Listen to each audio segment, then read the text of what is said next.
বজালী জিলা বিজেপিৰ পাঠশালাৰ ৰাজপথেৰে বিশাল ধন্যবাদসূচক শোভাযাত্ৰা অংশগ্ৰহণ কৰে কেবিনেট মন্ত্ৰী ৰঞ্জিত কুমাৰ দাস বিজেপি নেতা মনোজ বৰুৱাই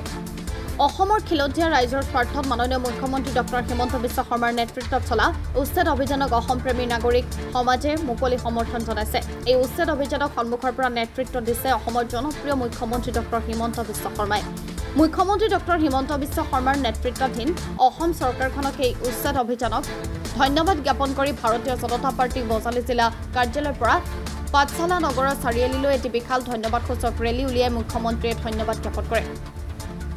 মুখ্যমন্ত্ৰী হিমন্ত বিশ্ব শৰ্মা জিন্দাবাদ ৰঞ্জিত দাস জিন্দাবাদ ধ্বনিৰে পাঠশালাৰ ৰাজপথ কঁপাই তোলে মন্ত্ৰী শ্ৰী ৰঞ্জিত কুমাৰ দাসে সাংবাদিকৰ আগত কয় যে ৰাহুল গান্ধী আহিলে অসমত কোনো প্ৰভাৱ নপৰে মোদী আহিলে হে অসমত প্ৰভাৱ পৰে ৰাহুল গান্ধী অৰিজিনেল নে ডুপ্লিকেট আহিব তাকে লৈও ৰাহুল গান্ধীক কটাক্ষ কৰে মন্ত্ৰীগৰাকীয়ে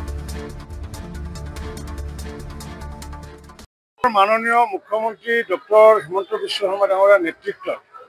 যি আমাৰ ভাৰতীয় জনতা পাৰ্টি বা অসম গণ পৰিষদকে আদি কৰি মিত্ৰজোঁটৰ যিখন চৰকাৰ এই চৰকাৰখনে সৰ্বকালৰ সৰ্বশ্ৰেষ্ঠ এক অভিলেখ গঢ়ি তুলিছে ভাৰতৰ স্বাধীনতা আন্দোলনৰ পিছৰ পৰা যদি আমি চাওঁ দেখিছোঁ ভাৰতৰ স্বাধীনতা আন্দোলনৰ পৰা বিদেশীসকলে বা সন্দেহযুক্ত ব্যক্তিসকলে অসমৰ মাটি আগ্ৰাসনে কৰিছিলে সেয়া ফৰেষ্ট মাটি হওক বা ভিডিআৰে হওক বা যিকোনো পিজিআৰে হওক কিন্তু পৰৱৰ্তী সময়ত দেখিছিলোঁ যে কিছু মাটি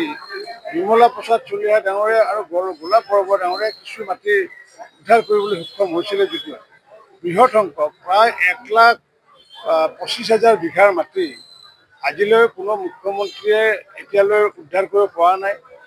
এক সুপৰিকল্পিতভাৱে বিভিন্ন চৰকাৰী ব্যক্তিসকলক লগ লগাই সমগ্ৰ অসমতে এনেকুৱাকৈ সত্ৰৰ মাটি হওক বা ফৰেষ্টৰ মাটি 1,25,000 বিঘা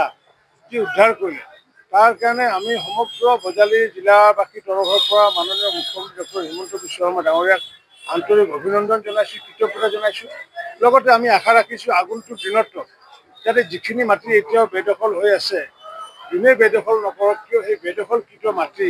যাতে আমি আগন্তুক দিনত যাতে উদ্ধাৰ কৰি সৎ কামত যাতে লগাব পাৰোঁ তাৰ কাৰণে মাননীয় মুখ্যমন্ত্ৰী ডাঙৰীয়াক আমি অনুৰোধ জনাইছোঁ আৰু আগন্তুক দিনত ভগৱানক প্ৰাৰ্থনা জনাইছোঁ তেখেতৰ যাতে সুস্বাস্থ্য কামনা কৰিছোঁ যাতে অসম আৰু অসমীয়াৰ কাৰণে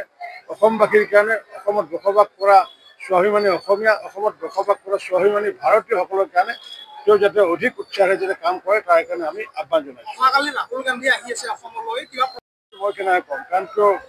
ৰাহুল গান্ধী আহি আছে তেওঁ আহিব কিন্তু ইয়াতে যি কংগ্ৰেছৰ যি আছে ৰাহুল গান্ধী যদি গোৱালপাৰাত যদি আহে প্ৰভাৱ পেলাব পাৰে ধুবুৰীত যদি আহে প্ৰভাৱ পেলাব পাৰে কিন্তু আজি বজালীতে হওক ডিব্ৰুগড়তে হওক বা শিৱসাগৰতে হওক কিন্তু ৰাহুল গান্ধীয়ে যেনেকৈ নাহক কিয় আগতে পূৰ্বতো আহিছিলে ইয়াতে পূৰ্বতো আহিছিলে তেওঁ নিজে আহিছিল নে তেওঁৰ ডুপ্লিকেট বডি আহিছিলে নাজানো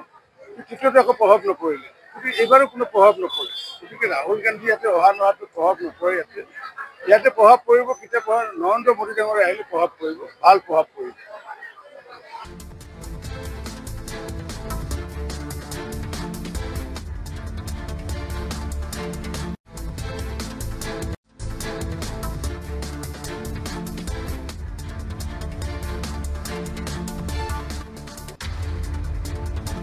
News Desk, Assam 15.